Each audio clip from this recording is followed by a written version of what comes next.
Want to state your full name for the judge? Yes, sir. This is Mark Lewis Gutierrez. Thank you, sir. All right, sir, the state has alleged 3 charges against you. All of them are felony allegations. The first one is aggravated harassment under the domestic violence statute. That's a class 6 felony. Then there's 2 counts of drug paraphernalia that are also both class 6 felony. On those charges, you have the right to remain silent, right to counsel, and right to trial. I've scheduled you for a preliminary hearing on the 17th of November at 4:00 p.m. You'll get a copy of this so you don't have to try to remember it all. Okay. The preliminary hearing is to determine if there's probable cause to charge you with those crimes, not convict you, but only to charge you. If probable cause is met, your case will then bind over to the Gila County Superior Court. If it is not met, one or all of those charges could dismiss. Your release conditions are the following. Obey all orders of the court. Do not commit any crimes. Notify the court immediately of any address change. Do not leave the state of Arizona without permission of the court. Do not contact the alleged victim in any manner.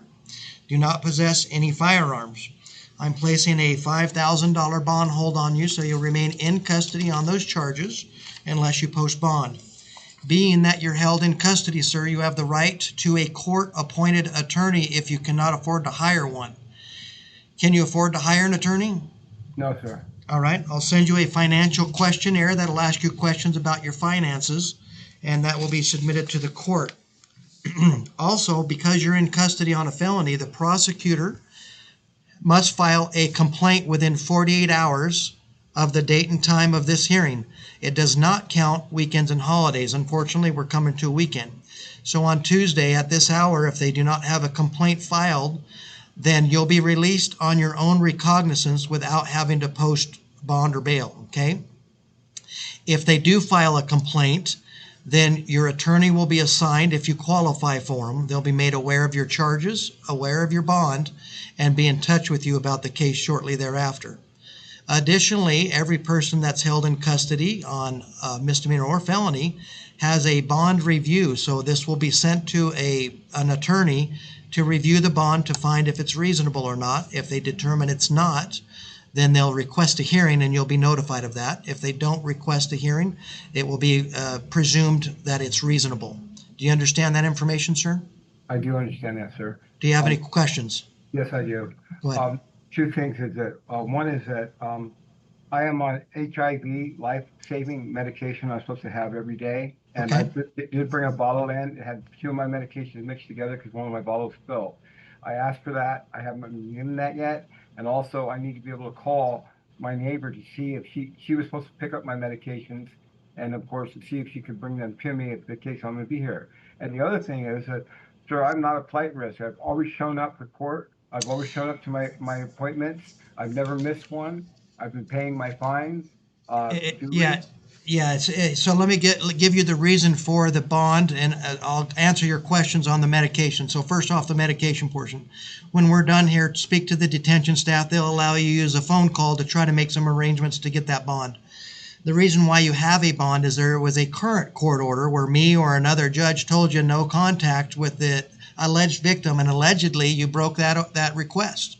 So what that means to the court is no matter what we say, you're going to do what you want. That's what you're charged with and alleged. Well, sir, she contacted me first.